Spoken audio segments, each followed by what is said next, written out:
सोमवार से संसद के मॉनसून सत्र का आखिरी हफ्ता शुरू होने वाला है। 13 अगस्त तक चलने वाले मॉनसून सत्र में सरकार की कोशिश है कि आखिरी 4 दिन में वो अपने सबसे अहम महिला आरक्षण और परिसीमन बिल को चर्चा करवाकर सर्वसम्मति से पास करवा ले।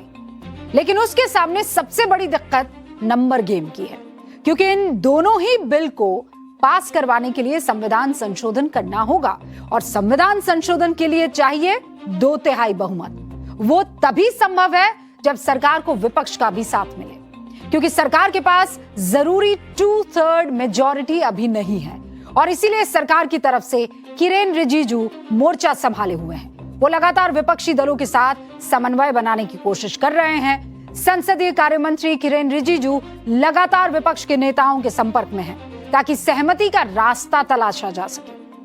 अंदर की खबर यह है कि डीएमके परिसीमन पर सरकार के साथ तभी आएगी जब सरकार एफसीआरए पर अपना कदम पीछे खींच ले, यानी किसको किसके साथ किन शर्तों पर आना है और किन शर्तों पर किनारा करना है, इसे लेकर लुटियंस की फिजाओं का सियासी पारा 7वें आसमान पर है। डिटेल्स इस पाठ में।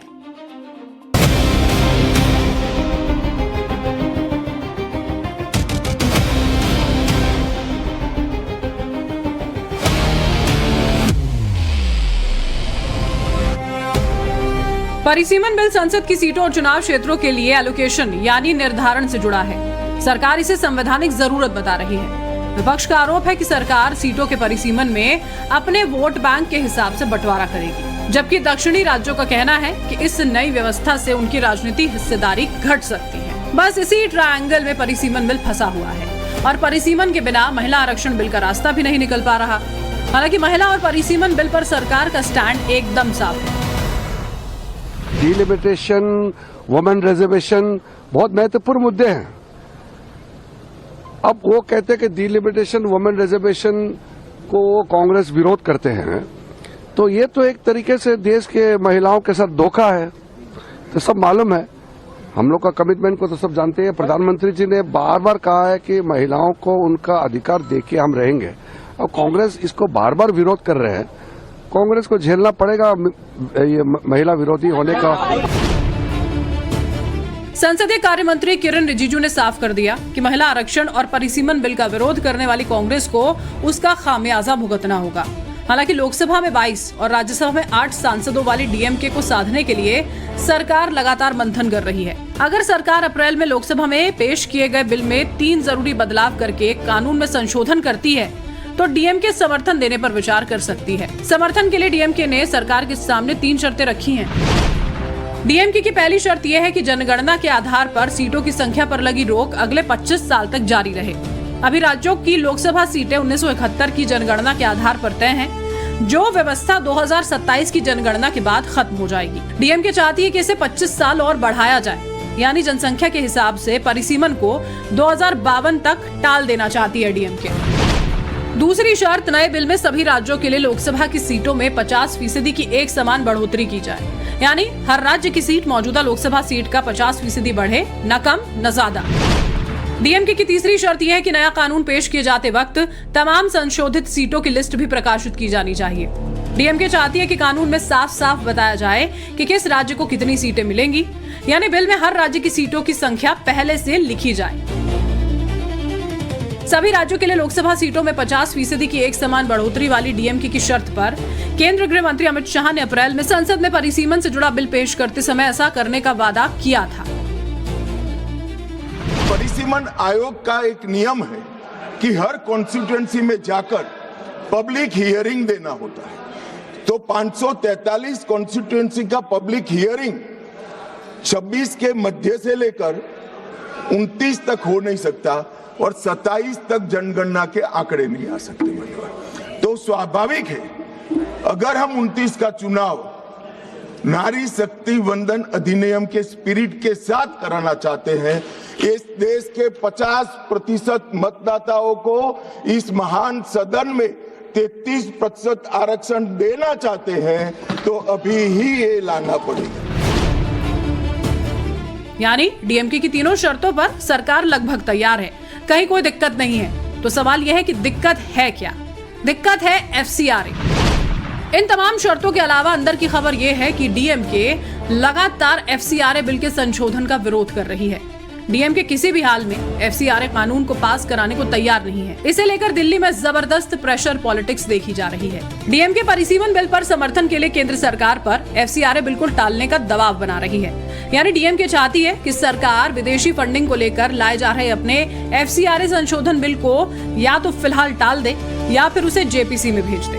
ऐसी सूरत में वो परिसीमन पर सरकार के साथ जाने पर विचार कर सकती है। यानी डीएमके ने गेंद सरकार के पाले में डाल दी है। अगर सरकार परिसीमन बिल पर समर्थन चाहती है तो फिर उसे FCRA संशोधन पर समझौता करना होगा।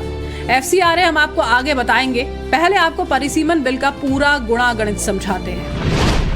परिसीमन का मतलब निर्वाचन क्षेत्रों की सीमाओं का दोबारा से निर्धारण करना।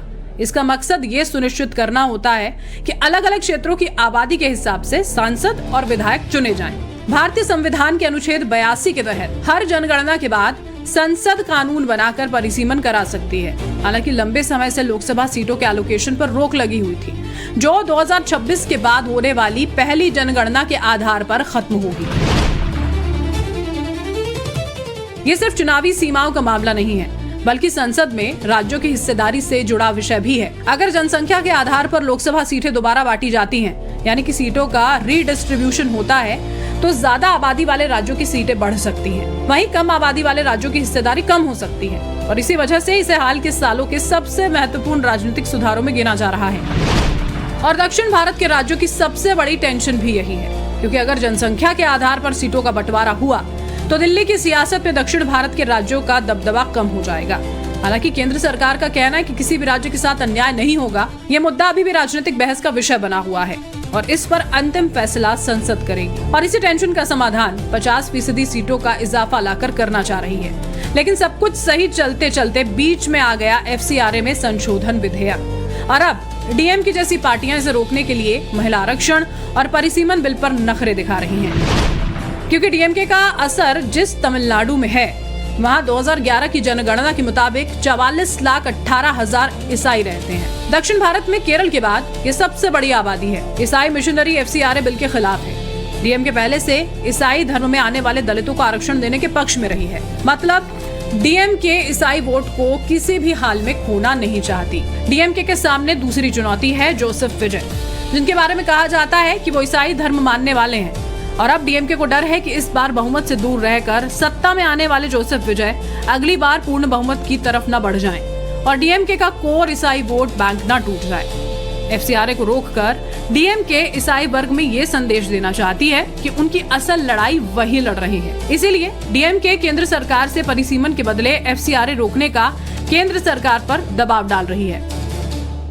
सरकार के लिए सबसे बड़ी दुविधा है, क्योंकि परिसीमन और महिला आरक्षण के लिए संविधान संशोधन होगा। संविधान संशोधन के लिए सरकार को 2/3 बहुमत लोकसभा और राज्यसभा में चाहिए। 2/3 का मतलब लोकसभा में 360 सीट।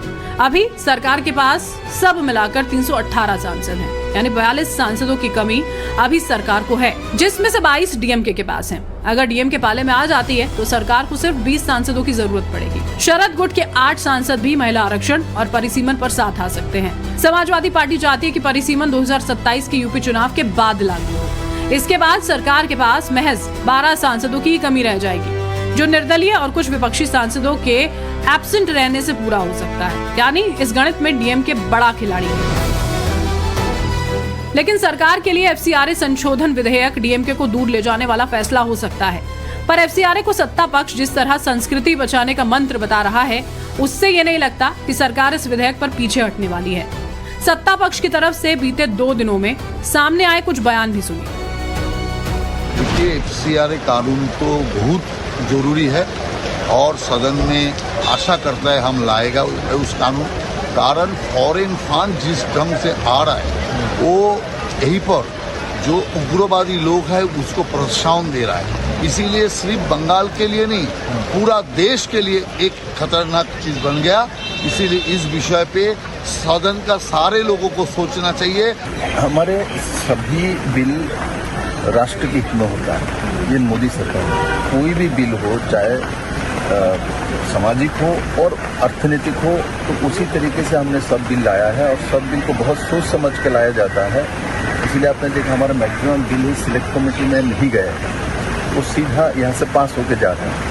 तो स्वाभाविक तौर पर बहुत सोच समझ के माननीय प्रधानमंत्री जी उस दिशा में कदम रखते हैं जो जनता के हित में और देश के हित में। कोई भी कानून है समय समय पर उसमें चेंज की आवश्यकता पड़ती है। लगा कि इस एक्ट के कारण और भी धर्मांतरण की चीजें बढ़ती हैं, देश तोड़ने वाली साजिशें जो है उस माध्यम से जो है यहाँ पैसा भेजने का प्रयास करती हैं।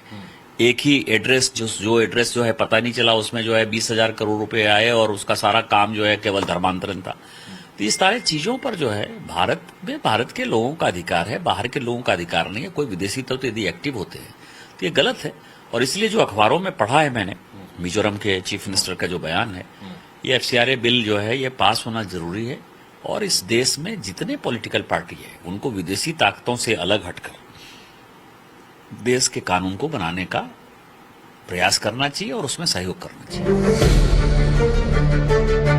सत्ता पक्ष के सांसद FCRA को सीधा धर्मांतरण गैंग से जोड़ रहे हैं और देश में बड़े पैमाने पर हिंदू धर्म के खिलाफ साजिश की वजह विदेश से चंदे के नाम पर आने वाले धंधे को बता रहे हैं। एक हकीकत ये भी है, भारत में आंकड़ों के हिसाब से सिर्फ ईसाई आबादी सिर्फ और सिर्फ 2.3% है, लेकिन कई संगठन ये दावा करते हैं कि ईसाई धर्म अपना लेने वाले करोड़ों परिवार खुद को ऑफिशियल गणना में हिंदू बताते हैं।